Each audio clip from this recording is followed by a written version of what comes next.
What's up mga kalods? Ayan, so bumili tayo ng konting mga chocolates at saka candies para sa mga bata. This is coming September 25. Ayan, so mamimigay lang po tayo ng konting regalo. Ayan, so binili ko po siya dun sa ano lang din trabaho. Pa konti-konti kapag may pera. Ganon. Ipon-ipon lang.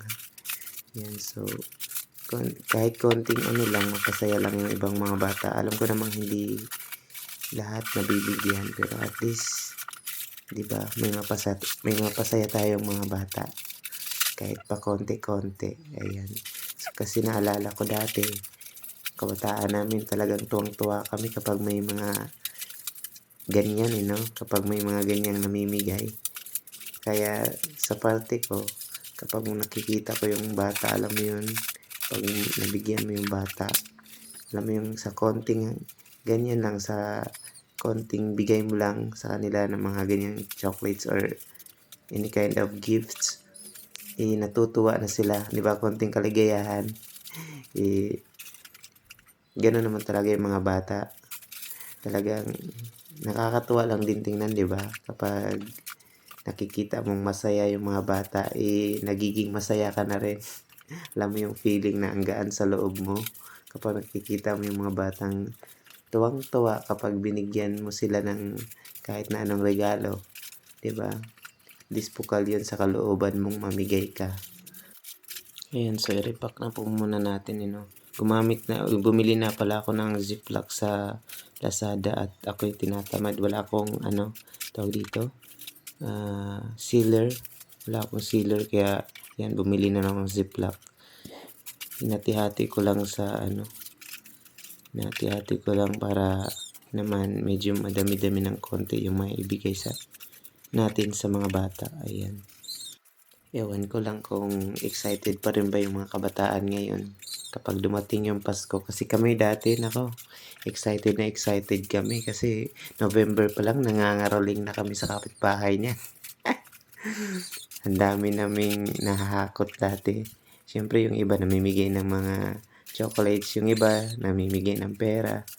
Kaya nakakatuwa kapag nangangaroling kami dati. Siyempre kapag mas madami, ayan, mas masaya. Kasi siyempre hindi ka nag-iisa. Ba't parang may hugot naman yata? Hindi, joke lang. Siyempre, mas maganda pag marami kasi naaaliw din yung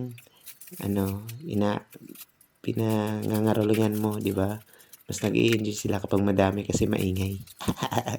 Pero yung iba hindi nag-i-enjoy kasi ang ingay-ingay daw. Siyempre, di ba dati, yung gamit kasi namin dati, may mga tambol-tambol, ay yung nga, tawag dito, plastic na hindi na nagagamit, tapos mga tansan, yun yung ginagamit namin ng pang, caroling, mga tansan yun, namin yun, tawag dito, pina-flat namin, tapos inaanod namin sa alambre kung sa aming mga Bisaya ang tawagin. Ayan, so di ko alam kung anong Tagalog no.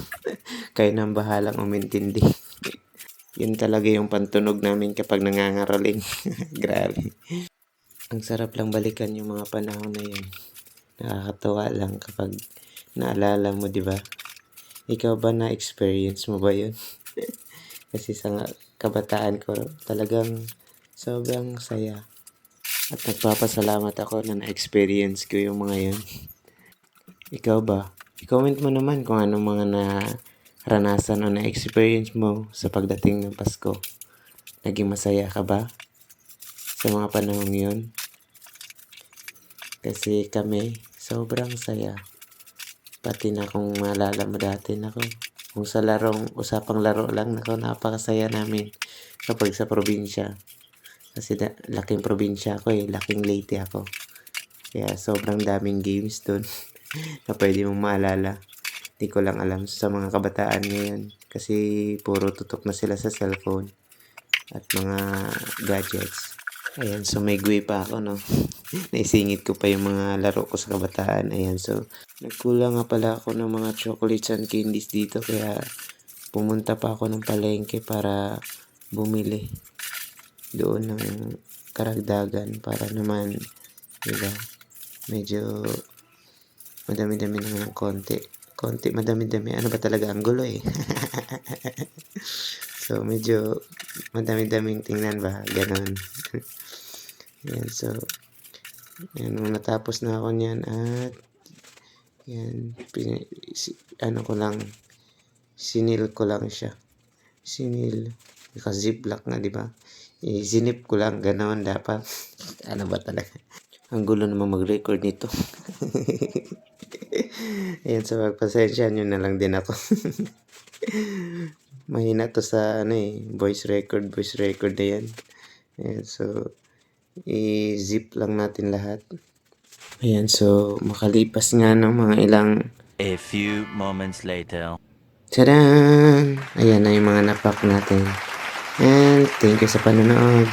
Salamat, bye-bye! The next day. And ayan na nga po, naibahagi naman natin ng maayos yung mga nirepack natin. Ayan, so thank you po Lord sa blessings na natanggap ko at naibahagi ko rin po sa mga bata. Thank you, panonood.